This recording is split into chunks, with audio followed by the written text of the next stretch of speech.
حدیث شریف کا نام حدیث کیوں پڑا؟ اس کا نام حدیث کیوں؟ کیونکہ قول بھی تو نام ہو سکتا تھا، قول جب الفاظ یہ کلام بھی بول سکتے تھے، جیسے کلام اللہ ہوتے ہیں، اللہ کا کلام، تو رسول اللہ کا کلام نہیں ہوتے، حدیث ہوتے، اس کا نام حدیث کیوں؟ اسی طرح سے یہ بھی سوال ہو سکتا ہے کہ کلام اللہ کو قرآن کیوں ہوتے، اس کا نام قرآن کیوں پڑا؟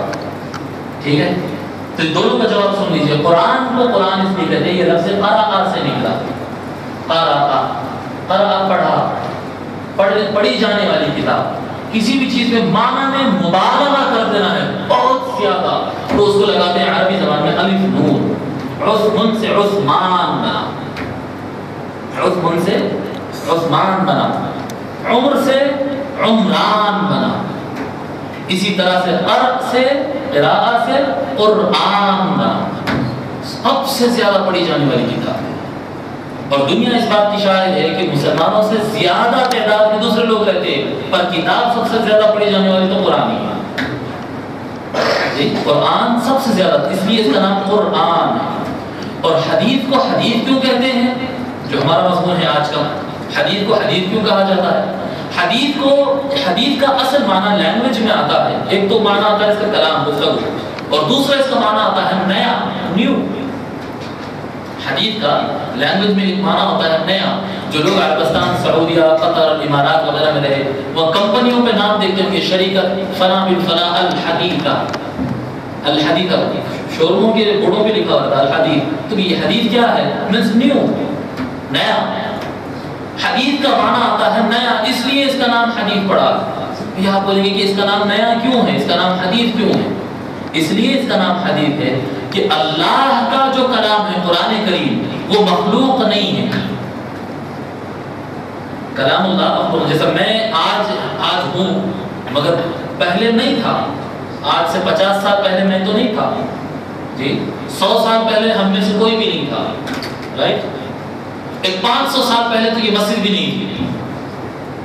ہر چیز کی کوئی ابتدا ہے، اللہ کی ذات کی ابتدا نہیں ہے جی، سمجھ لینا، ہر چیز کی ابتدا ہے، مٹی کی ابتدا، چاند سورج کی ابتدا، آسمانوں کی ابتدا، جنت دوزخ کی ابتدا، ہر چیز کی ابتدا۔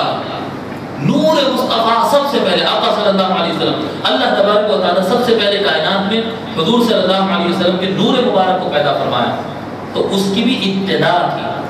آقا صلی اللہ علیہ وسلم کی نور کی بھی کوئی ابتدا تھی، تو یہ آغاز ہوا نا۔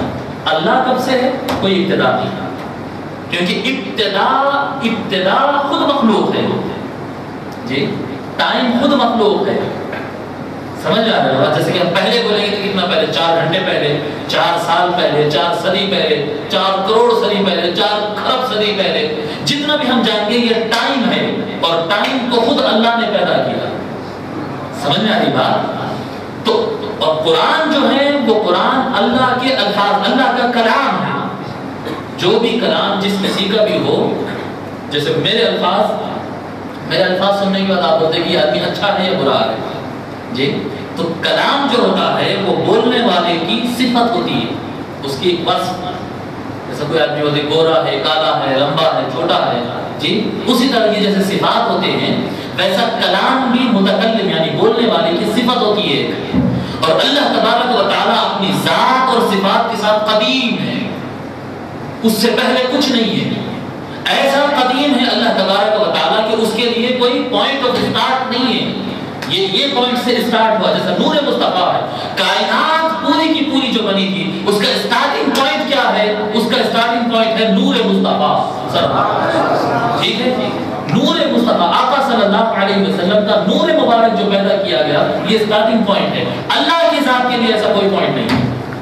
اللہ تبارک و تعالیٰ کی ذات اور پہلے اور کتنا پہلے بولتے اور آپ ختم ہو جائے آپ کا پہلے، اور اللہ کی ذات اس سے بھی پہلے سے ہے۔ سو اللہ کی ذات جب اس سے پہلے سے ہے تو قرآن بھی اسی وقت سے ہے۔ کوئی یہ نہ سمجھے کہ حضور سے اللہ تعالیٰ فرماتے گیا اور جبرائیل السلام لے کے حضور تک پہنچاتے گئے، یہ حضور کو پہنچتا گیا، ایسا نہیں سمجھنا کہ اللہ اسی وقت فرمایا جیسے واقعہ ہوا حضور پہ یہ آیت نازل ہونا ہے، ادھر اللہ فرمایا اور وہ فرمان کو لے کر جبرائیل السلام آئے، نہیں، اللہ کا فرمان جبرائیل پیدا ہونے سے پہلے سے ہے۔ اللہ کا فرمان قدیم ہے، یعنی ایسا قدیم ہے جس سے پہلے کچھ نہیں، جس کی کوئی اسٹارٹنگ پوائنٹ نہیں ہے. سو وہ کلام کلام قدیم ہے، ہدایت دینے والا کلام.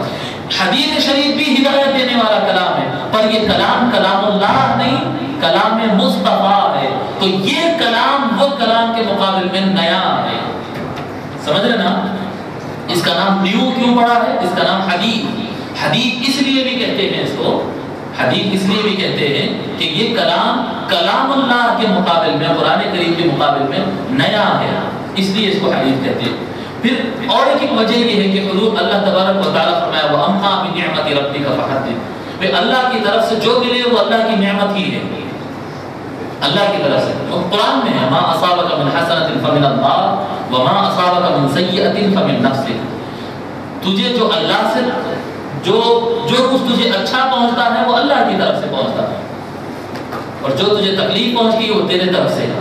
آقا صلی اللہ علیہ وسلم کو جو کچھ ملا وہ اللہ کی نعمت ہے، اور حضور صلی اللہ علیہ وسلم کو اللہ تبارک و تعالیٰ فرمایا وَأَمَّا بِنِعْمَةِ رَبِّكَ فَحَدِّثْ. اب اپنے پروردگار کی جو نعمت ہے اس کو بیان کرو.